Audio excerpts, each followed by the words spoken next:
بات سمجھ میں آ گئی؟ یہ واپس چلا گیا، یہ واپس گیا. جب یہ واپس گیا، یہ یاد رکھیے گا میں تھوڑا سا کہ یہ تقریر نہیں ہے، یہ درس ہے، اس لیے تھوڑا حاضر رہو گے تو سمجھ میں آئے گی، ورنہ اوپر سے گزر. میں کوشش کر رہا ہوں کئی مشکل الفاظ کو میں یا تو حذف کر رہا ہوں تاکہ آپ کے لیے آسانی رہے، ورنہ اب یہ تو بڑی لمبی چوڑی عبارات ہیں، آپ ساری پڑھیں گے تو میرے حال میں آپ یہیں پریشان ہو جائیں گے. یہ واپس گیا. مولانا ابو القاسم رفیق دلاوری رحمۃ اللہ علیہ نے لکھا ہے، یہ یمامہ جب واپس گیا تو یاتے ہی اس نے نبوت کا دعویٰ کر دیا.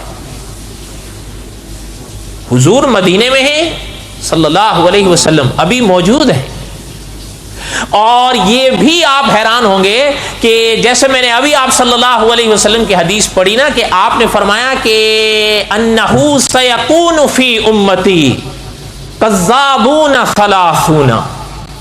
علماء نے لکھا ہے اس حدیث پاک کی شرح میں کہ ایک کاذب ہوتا ہے، ایک کذاب ہوتا ہے.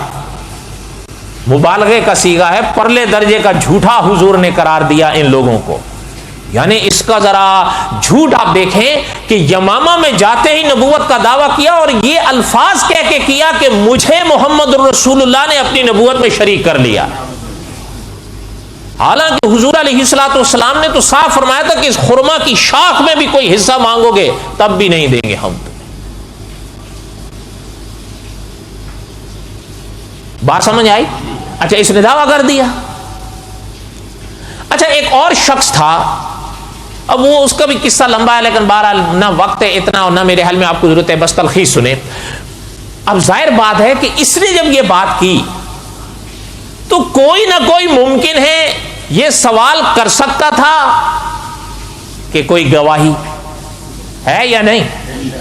یہ تو اگر دیکھا جائے تو دعویٰ ہے نا، اور یہ قاعدہ ہے کہ دعویٰ بلا ثبوت کے معنی. تو یہ ممکن ہے کوئی یہ سوال کر دے بھائی کوئی گواہی آتا تو تم کہہ رہے ہو کہ محمد رسول اللہ صلی اللہ علیہ وسلم نے تمہیں نبوت میں شریک کر لیا ہے.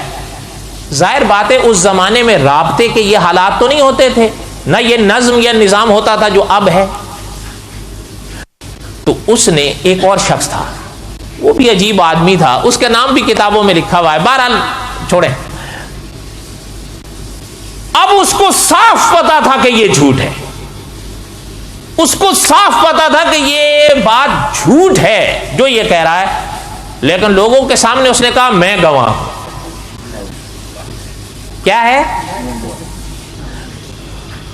اگر وہ جملے جو اکابر کے ہم نے کئی دفعہ دہرائے وہ اپنے ذہن کے قریب لے آئیں تو یہ واقعات سمجھنا آپ کے لیے کوئی مشکل نہیں رہیں گے کہ کوئی بھی فتنہ جو مذہب کے نام پر اٹھے اسے ماننے والے ضرور ہوتے ہیں. آپ خود سوچیں اس زمانے میں جب ابھی آقا صلی اللہ علیہ وسلم مدینہ طیبہ میں خود موجود ہیں، یہ دو شخص سامنے آئے.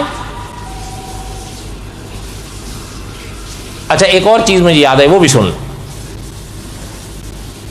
مولانا ابو القاسم رفیق دلاوری رحمۃ اللہ علیہ نے کسی کے باب میں لکھا ہے کہ یہ جو دوسرا شخص تھا نا جو اس کا گواہ بنا تھا، گواہ، حضرت نے فرمایا اس کی حیثیت بالکل وہی تھی جو ہمارے زمانے میں مرزا غلام احمد قائدیانی کے ساتھ حکیم نور الدین بھیروی کی تھی. جنہوں نے قائدیانیت کی تاریخ پڑھی ہے وہ جانتے ہیں یہ شخص کون تھا. اپنے وقت میں جب اس کے ہم حالات پڑھیں گے تو تھوڑی سی اس کی بھی تاریخ پڑھیں گے. تو بہرحال خیر یہ تو لمبی باتیں، کہنے کا مقصد یہ تھا کہ مولانا ابو القاسم رفیق دلاوری رحمۃ اللہ علیہ نے لکھا ہے کہ وہ جو گواہ بنا مسلمہ کا اس کی حیثیت ہو بہو مسلمیت میں وہی تھی جو قائدیانیت میں حکیم نور الدین بھیروی کی تھی. تو بہرحال حضرت دلاوری رحمۃ اللہ علیہ نے لکھا کہ اس کی اس گواہ کی حیثیت وہی تھی، حالانکہ وہ جانتا تھا یہ جھوٹ ہے، سفید جھوٹ ہے، لیکن اس کا گواہ بن گیا. اچھا یاد ہوگا ہم نے غالباً پہلی قسط میں یہ پڑھا تھا کہ یہ اکابر نے لکھا ہے، خاص کر مناظر ختم نبوت مولانا منظور احمد چنوٹی رحمۃ اللہ علیہ نے، کہ عقیدہ ختم نبوت یہ وہ اساس ہے دین اسلام کی. اگر خدا نہ کرے عقیدہ ختم نبوت ٹوٹا سارا دین گیا. اس نے نبوت کا دعویٰ کیا نا، میں مسلمہ کی بات کر رہا ہوں،